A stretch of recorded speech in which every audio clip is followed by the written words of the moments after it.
नाज़ drama serial हसरत के next आने वाली एपिसोड में आप देखेंगे कि कहेगी फबीहा सनाया से कि तुम्हें क्या लगता है कि तुम बच्चों की पढ़ाई का बहाना बनाकर मुझसे छीन लोगी अरहम को, लेकिन ऐसा वैसा कुछ भी नहीं होने वाला। अब तुम देखना कि किस तरीके से मैं बच्चों की पढ़ाई की जिम्मेदारी अरहम से कहकर अपने सर लूंगी और इस तरीके से अरहम और बच्चे दोनों ही मेरे हो जाएंगे। पहले तो मैंने तुमसे सिर्फ और सिर्फ तुम्हारा शोर छीना था, लेकिन तुमने इस तरह की हरकतें करना शुरू कर दी जो कि तुम्हें जेब भी नहीं देती थी कि तुमने मेरा शोहर ही मुझसे छीनने की कोशिश की। अब देखो कि मैं तुम्हारे बच्चे तुमसे कितनी दूर कर दूंगी। इस पर कहेगी सनाया कि तुम चाहे कुछ भी कर लो, लेकिन बच्चे कभी भी तुम्हारे बातों में नहीं आएंगे। इस पर कहेगी फबिया कि ये तो तुम्हें वक्त ही बताएगा कि किसकी बातों में आएंगे बच्चे और किसकी नहीं, क्योंकि बच्चे तो प्यार के भूखे होते हैं और तुम तो सुबह में ऑफिस चली जाती हो और तुम्हारे पास तो इतना वक्त ही नहीं होता कि तुम अपने बच्चों के साथ टाइम स्पेंड कर सको। जब आती हो तो पढ़ाई और उसके बाद बच्चे सो जाते हैं।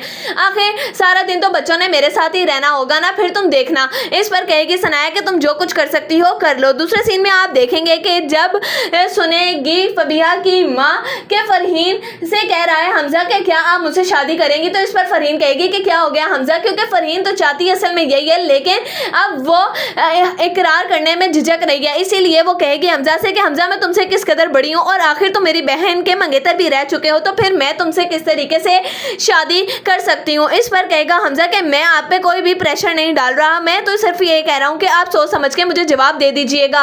जैसे ही हमजा जाएगा तो कहेगी फरहीन की माँ फरहीन से कि तुम्हारे लिए कौन से नवाबजादे का रिश्ता आना है, आखिर ये इतना अच्छा रिश्ता आ तो गया है, अब कर लो ना तुम इसी से चुपचाप शादी, तुम्हें आखिर इज्जत राज क्यों नहीं आती। इस पर कहेगी फरहीन के अम्मी असल में बात ये नहीं, लोग क्या कहेंगे। इस पर कहेगी फरहीन की माँ के लोगों की परवाह करनी हमने कब से शुरू कर दी, आखिर फबिया भी तो यहाँ से मुंह काला कराकर चली गई थी ना, तब भी तो लोगों ने बातें ही की थी, अब अगर तुम इज्जत से रुखसत हो जाओगे तब भी लोग क्या ही कह लेंगे।